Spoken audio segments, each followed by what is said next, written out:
Friends, welcome back to our channel. ఈ రోజు ఒక షాకింగ్ న్యూస్. కేంద్ర ప్రభుత్వం భారీ యాక్షన్ తీసుకుంది. నేరుగా 87 లోన్ యాప్స్ ను ఇండియాలో పూర్తిగా బ్యాన్ చేసేసింది.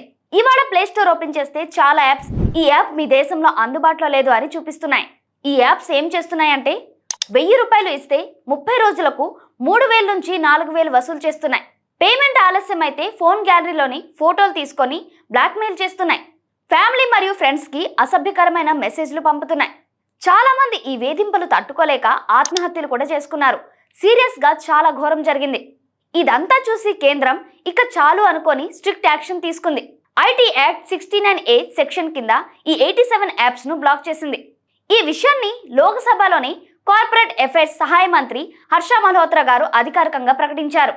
ఇంతకీ 87 యాప్స్ లో ఆర్బీఐ అనుమతి ఉన్న కొన్ని యాప్స్ కూడా ఉన్నాయని తెలిసింది. అంటే ఆర్బీఐ లైసెన్స్ ఉన్నా కూడా వీళ్ళు దోపిడీ బ్లాక్మెయిల్ చేస్తున్నారు కాబట్టి వాటిని కూడా తొలగించారు. ప్రభుత్వం చెప్పింది ఒకటే, ఇక నుంచి లోన్ యాప్స్ పై 24/7 నిఘా ఉంటుంది. ఎవరైనా ఫిర్యాదు చేస్తే వెంటనే యాక్షన్ తీసుకుంటాం. సో ఫ్రెండ్స్, ఇకపై ఏ లోన్ యాప్ డౌన్లోడ్ చేసే ముందు 100 సార్లు ఆలోచించండి. అవసరమైతేనే మాత్రమే తీసుకోండి. అది కూడా ఆర్బీఐ రిజిస్టర్ ఎన్బిఎఫ్సిల ద్వారా మాత్రమే తీసుకోండి. చిన్న అవసరానికి పెద్ద మోసంలో పడొద్దు. మీలో ఎవరైనా ఇలాంటి లోన్ యాప్ వేధింపులు ఎదుర్కొన్నారా? కామెంట్స్ లో చెప్పండి. మరి ఈ వీడియో మీకు నచ్చినట్లయితే లైక్ చేయండి, షేర్ చేయండి. మరి మా ఛానల్ని సబ్స్క్రైబ్ చేయడం మర్చిపోకండి. Until then, bye bye, take care.